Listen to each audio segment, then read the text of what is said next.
Hello everyone, आज की इस क्लास में हम डिस्कस करेंगे एंटी एचआईवी ड्रग्स की जो डिफरेंट क्लासेस हैं उन सबके बीच में कंपैरिजन को हम डिस्कस करेंगे। क्या उनकी फार्माकोलॉजी है, क्या उनका एडवर्स इवेंट्स हैं और किस तरह मैकेनिज्म वो एक दूसरे से डिफर करते हैं।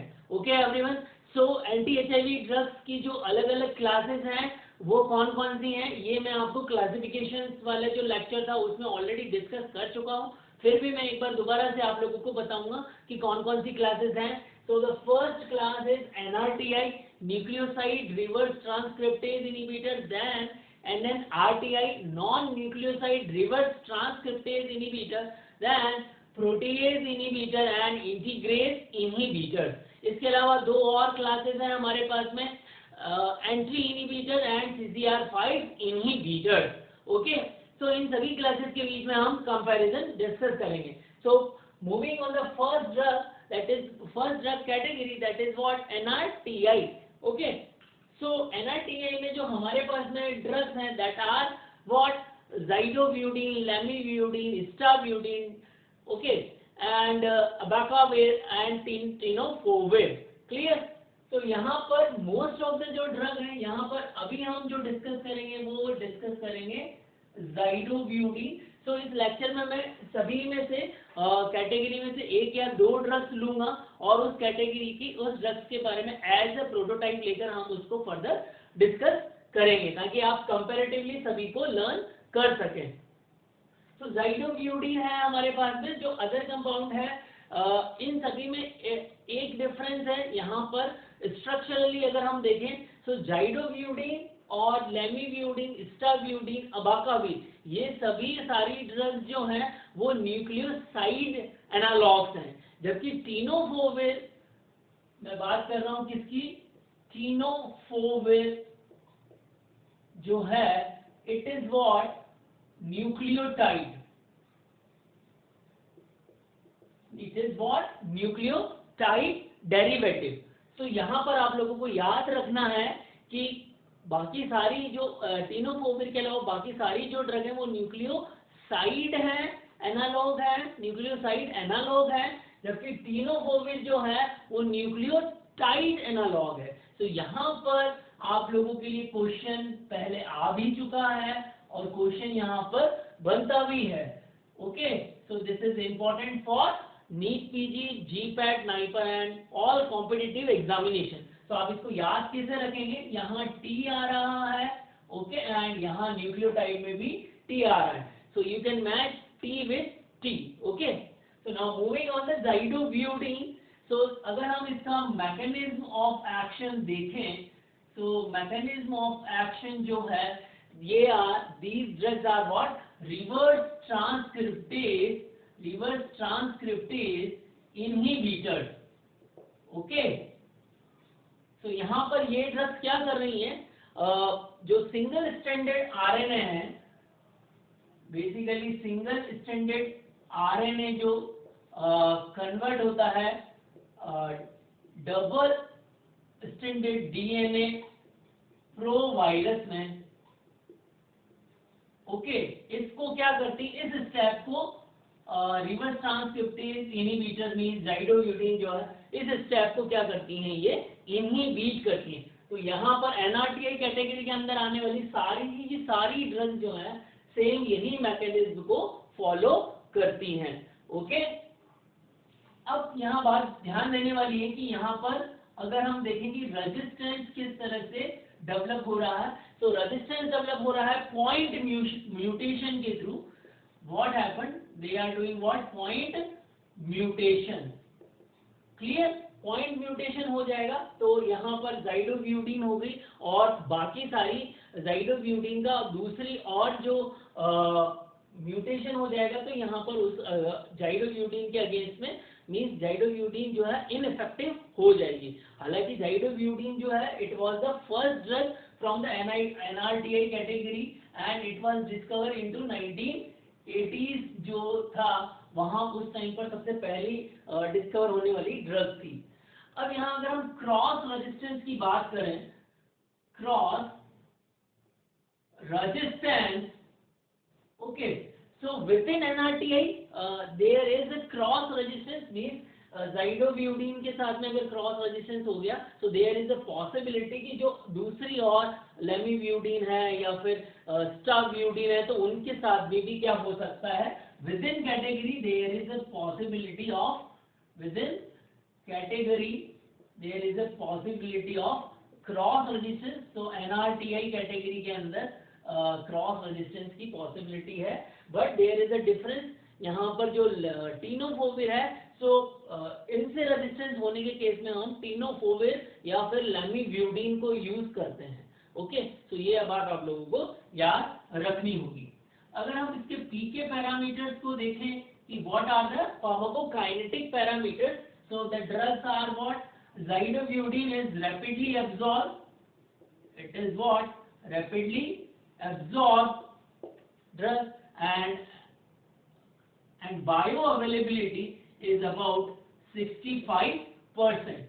और अगर आप टी हाफ देखें, टी हाफ कितना है, it is almost 1 hour। Clear.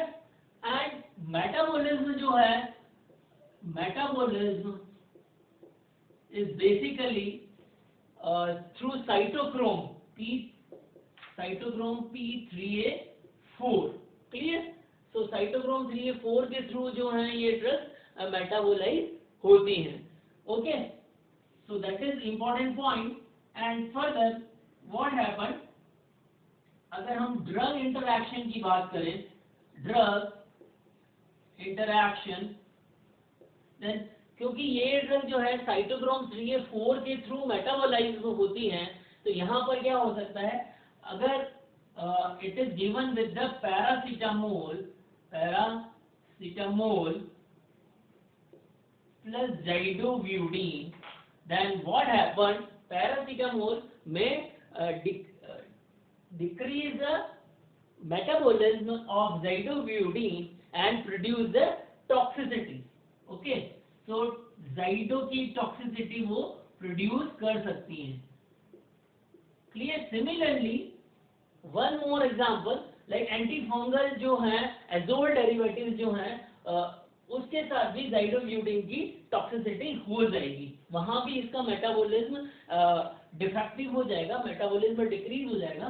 So azole fungus derivative plus zido, so again similar zido toxicity में be produce. clear। so that is important drug interactions of zidovudine।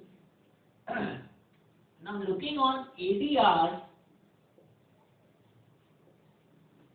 so these zidovudine particularly they inhibit cellular mitochondrial polymerase alpha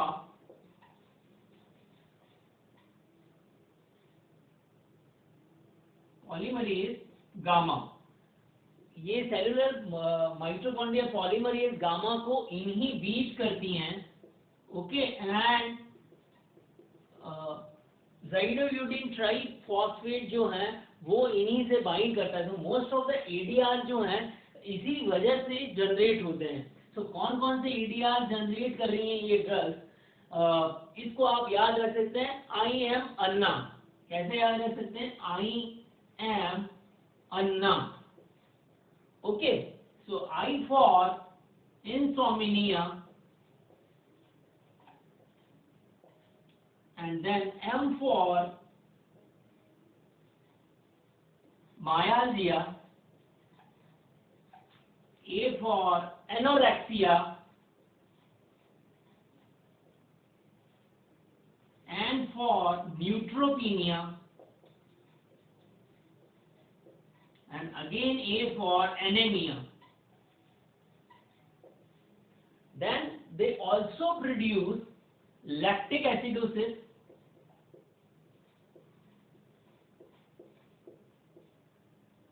and hepatomegaly.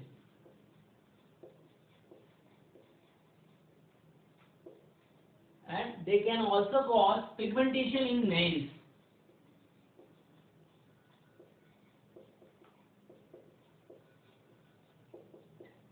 Plus they also produce encephalopathy.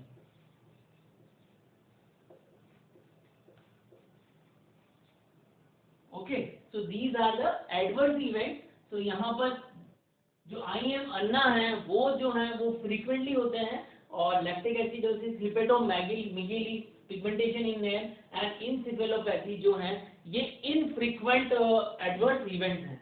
Okay, और zidovudine जो है first line NACO जो है national AIDS control organisation, it is included in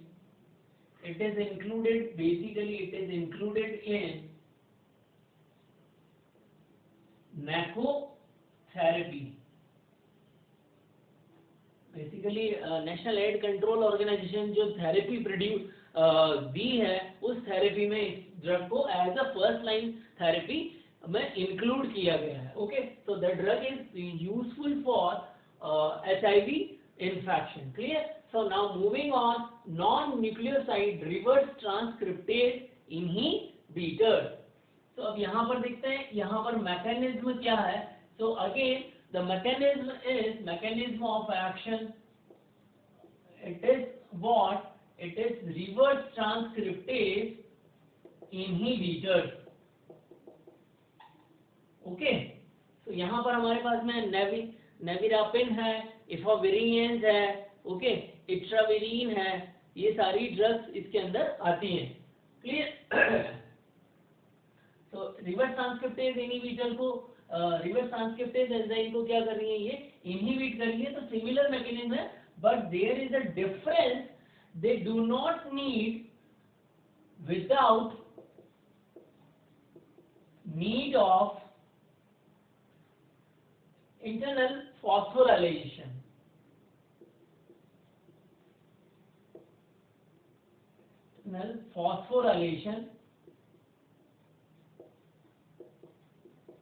तो phosphorylation की यहाँ पर जरूरत नहीं होती है NNRTI में, जबकि इस NRTI में फास्फोराइलेशन की जरूरत होती है.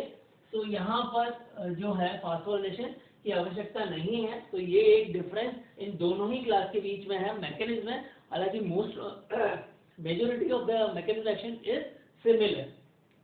अब यहाँ पर हमारे पास में दो कंपाउंड्स हैं. First one is nevirapine and then second one is efavirenz. सो हम दोनों को कंपेयर करेंगे, बट उससे पहले हम इसका रेजिस्टेंस देख लें. रेजिस्टेंस जो है, resistance they are doing with the point mutation. Okay, and these drugs are basically better than AZT. Zydobutynin is better and potent for HIV-1. Okay, for HIV-1, if we compare to zidovudine, compare to zidovudine से अगर हम comparison करें तो यहाँ पर जो नेविरापिन है वो उससे बेटर है HIV-1 इन्फेक्शन में. ठीक है, HIV-1 और HIV-2 दो तरह के जो हैं इन्फेक्शंस होते हैं. क्रॉस रेजिस्टेंस अगर हम देखें, so within category cross resistance है. Within category there is a cross resistance. Now looking on the metabolism, so we have two drugs, nevirapine and efavirenz. Okay, so nevirapine is metabolized by two enzymes, cytochrome P3A4 and this is cytochrome P2B6. Similarly, this is also metabolized by the similar enzyme 3A4 and 2B6. Okay, so here nevirapine is जो dominant enzyme है, that is cytochrome 3A4, and here जो metabolism में dominant है this is dominant. Okay, so that is the difference. यहाँ पर नेविरापेन में cytochrome 3A4 जो है वो डोमिनेंट एंजाइम है और एफावेरिन में 2B6 डोमिनेंट एंजाइम है. नेविरापेन का जो टी ऑफ है दैट इज 30 आवर्स. यहाँ पर ध्यान देने वाली बात है कि नेविरापेन अगर किसी HIV पेशेंट को अगर TBP हो, means HIV patient is suffering also with the tuberculosis, and in that case nevirapine for I'm writing for HIV TB patient. So उस केस में अगर नेविरापेन उसके साथ में चल रही है और रिफाम्पिन चल रही है, ओके, रिफाम्पिन चल रही है, तो यहाँ पर rifampin is affecting the metabolism of nevirapine. Okay, तो ये नेविरापेन का मेटाबॉलिज्म अफेक्ट करेगी and it can make it ineffective. ये इसको इनइफेक्टिव बना देगी. So there is a need to change nevirapine with efavirenz. तो यहाँ पर इसको हमें रिप्लेस करना पड़ेगा, रिप्लेस विद एफावेरिन. ओके, तो ये ध्यान देने वाली बात है. यहाँ पर कभी कभी क्वेश्चंस भी आपसे पूछ लिए जाते हैं. Okay, now discussing the adverse drug reaction. So mostly they are causing what? Nausea, vomiting, headache and rashes. Clear? And the one important ADR is what? With the nevirapine. अगर हम nevirapine की बात करें, okay, and here we are talking about efavirenz. Then nevirapine cause what? Hepatotoxicity. Hepatotoxicity. Okay, and efavirenz cause these effects in the less amount, but efavirenz cause limiting action for its use. That is what? It is called neuropsychiatric disorders. Neuropsychiatric ADR. Okay, so that is important for efavirenz. efavirenz जो है neuropsychiatric disorder cause कर रही है, neuropsychiatric adverse event cause कर रही है, और नेविरापेन जो है हेपेटोटॉक्सिसिटी कॉज कर रही है. NNRTI को भी हम ये भी NACO की जो नेशनल एड्स कंट्रोल ऑर्गेनाइजेशन की फर्स्ट लाइन थेरेपी में इंक्लूडेड है, और जो 3 ड्रग रेजिमेन दी जाती है वहां पर इनको हम इंक्लूड करते हैं. Okay, clear everyone? So this is about the NNRTI. Now moving on, protease inhibitors.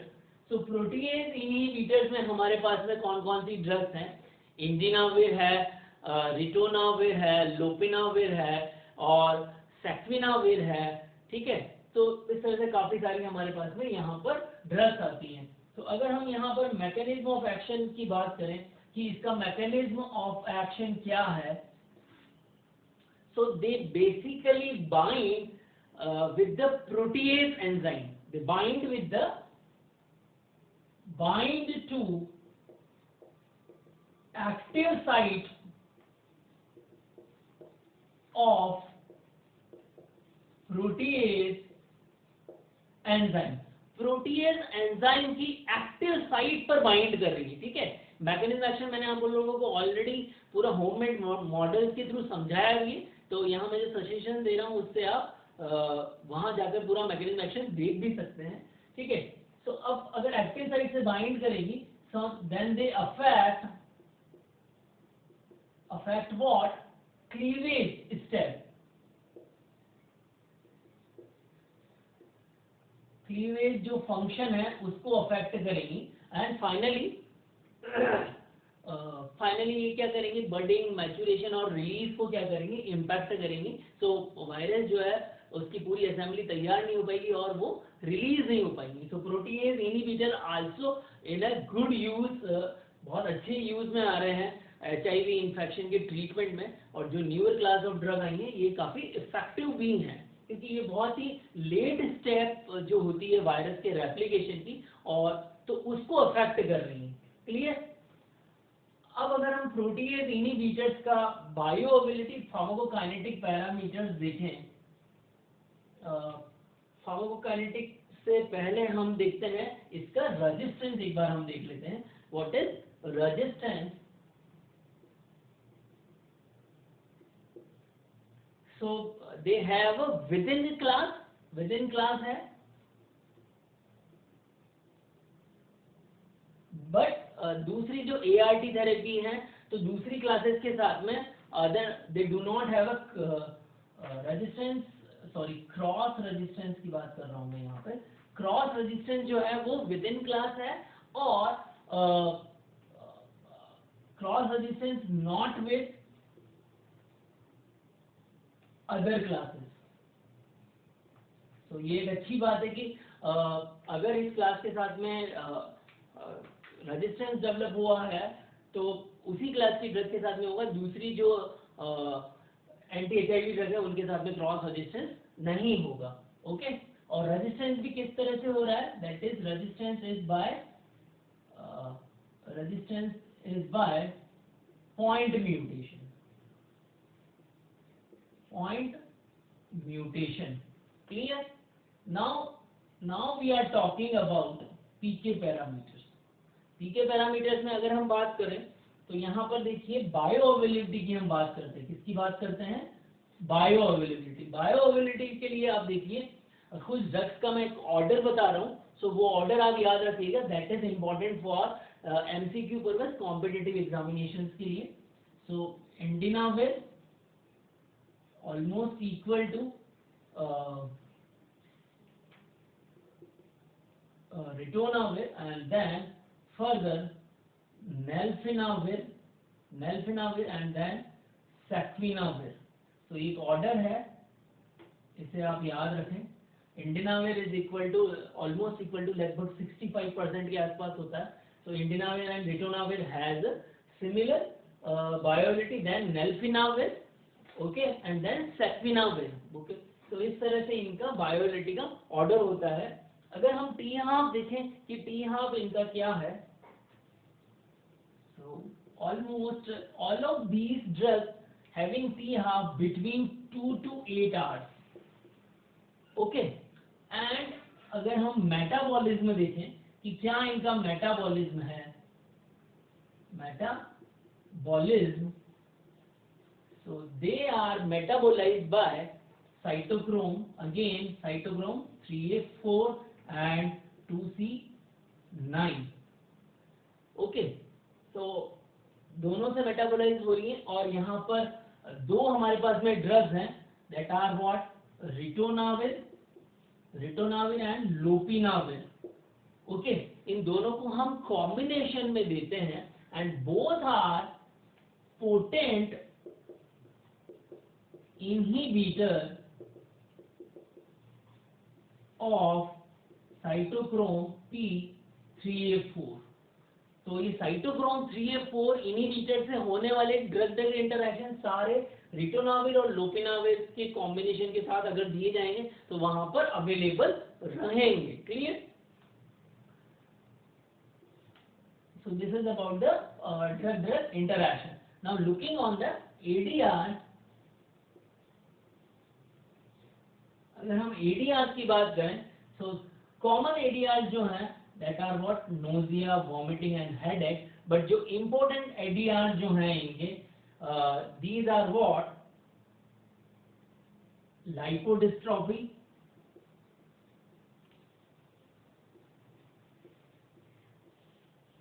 Dyslipidemia,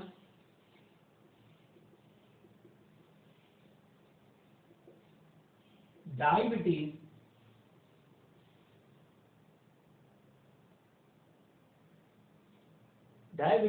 and then further buffalo hump।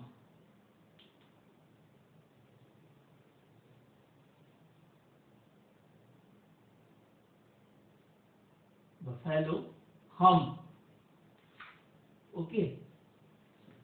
सो ये डिसलिपिडेमिया कॉज करती हैं, तो यहाँ पर हमें इन ड्रग के साथ में स्टेटिन्स देने की जरूरत है। अगर डिसलिपिडेमिया ज़्यादा होगा तो ये सारी ही ड्रग्स के साथ में कॉमन एडवर्स इवेंट है। सो इसमें ध्यान रखना होता है जब भी ये ड्रग्स दी जाती हैं तो उनके साथ में लाइपोडिस्ट्रोफी और डिसलिपिडेमिया में लिपिड प्रोफाइल जो है पेशेंट की वो क्या हो जाएगी, डैमेज हो जाएगी, और एचडीएल और एलडीएल का जो रेशियो है वो चेंज हो जाएगा। तो यहाँ पर हमें स्टेटिन की थेरेपी देनी पड़ती है। So for improvement need statin therapy. Statin की थेरेपी देनी पड़ती है। तो ये चारों एडवर्स इवेंट आपको याद रखना, ये इंपॉर्टेंट एडवर्स इवेंट है, ठीक है। Nausea, vomiting, headache and rashes जो है, हाइपर सेंसिटिविटी रिएक्शन, वो तो यहाँ पर मिलेंगे ही। अब यहाँ पर एक चीज आपको और याद रखनी है कि रिटोनाविर और लोपिनाविर means protease inhibitors we are using with the HIV as well as protease inhibitors are also used in the COVID-19 corona virus के केसेस में भी रिटोनाविर और लोपिनाविर का कॉम्बिनेशन जो है वो यूज किया जा रहा है। Clear everyone? So we are using them for uses for HIV and COVID-19. Clear everyone? Now moving on, integrase inhibitors. So integrase inhibitors में हमारे पास में है dolutegravir, raltegravir, elbitregravir. ओके, अगर यहाँ पर हम मैकेनिज्म ऑफ एक्शन की बात करें, अगर हम किसकी बात करें, मैकेनिज्म ऑफ एक्शन की बात करें, so they bind, they inhibit, they what they are doing, they inhibit integrase enzyme. Okay, तो क्या करते हैं ये बेसिकली जो डबल स्ट्रैंडेड अनइंटीग्रेटेड डीएनए है, डबल स्ट्रैंडेड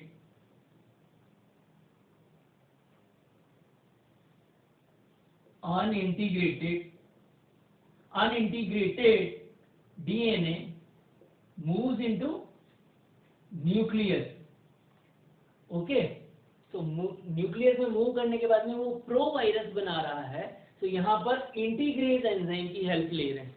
ओके, सो इस स्टेप को ये क्या करती हैं, they block this step, these drugs basically block this step. Clear everyone? तो इस स्टेप को ये क्या कर रही हैं, ब्लॉक कर रही हैं। Now these drugs also have, अगर हम पीके पैरामीटर्स इनके देखें, so it has good absorption, clear, it has good absorption, and अगर हम इनके ADR की बात करें, what kind of ADR they are producing, so they are producing myopathy, they are producing what, myopathy.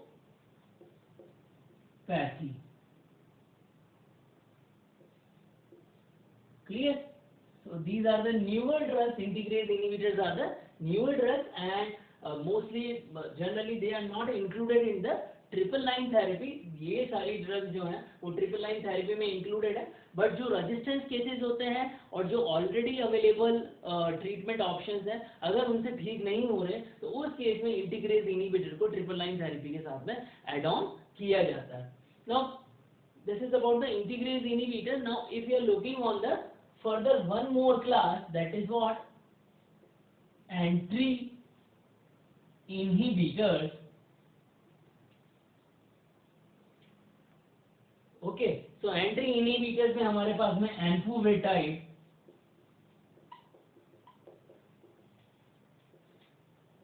okay, so they inhibit fusion and penetration. Further they inhibit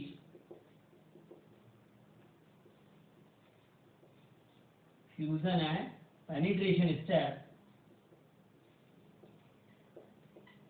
So ये इनका mechanism of action हो जाएगा। Clear? And then जो important बात अगर हम करें, तो ये भी एक रिजर्व ड्रग है। ओके, और केवल उसी केस में यूज आ रही है जहां पर की जहां पर की स्पेसिफिक अदर जो ड्रग्स हैं वो इफेक्टिव नहीं हो रही हैं या रेजिस्टेंस डेवलप हो गया है, तो उस केस में हम इनको यूज कर रहे हैं। जो ईडीआर है इनका, that is what, injection site पर they cause local cyst, they cause what, local cyst. So at the injection site they cause local cyst formation हो जाती है, that is adverse event, and mostly the drug is costly. The Enfovital is a costly product. So ये इसका use limit कर रही है क्योंकि ये कॉस्टली है। तो इंडिया जैसी कंट्री और जहाँ लो इनकम कैटेगरी कंट्री हैं तो वहां पर इस ड्रग का यूज करना एक चैलेंज हो जाता है क्योंकि the drug is costly. Okay, similarly CCR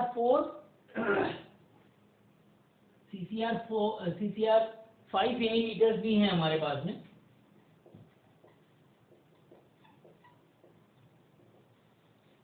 तो यहाँ पर जो है माराविरोक हमारे पास में ड्रग है। The drug is what, maraviroc, and it is also a reserve drug we can say, और केवल वहीं पर यूज आ रही हैं जहां पर कि पेशेंट जो है CCR5 है या फिर CR4 रिसेप्टर के साथ में बाइंड होना वो कंफर्म हुआ है, और HIV 1 और 2 की जो केसेस हैं वहां पर हम इसको यूज कर रहे हैं। सो this is also a reserve category. So almost integrase, entry inhibitor and CCR5 inhibitor जो है they are basically a reserve category and we are using them for a reserve cases or resistance cases with the earlier therapy। तो generally यहाँ पर 999 therapy हम use करते हैं, और सारी जो HIV के लिए जो और थेरेपी हम यूज करते हैं उसका मैं अलग से आप लोगों को एक हमारा नया लेक्चर होगा कि किस तरह से हम SAART जो हार्ट थेरेपी है उसको किस तरह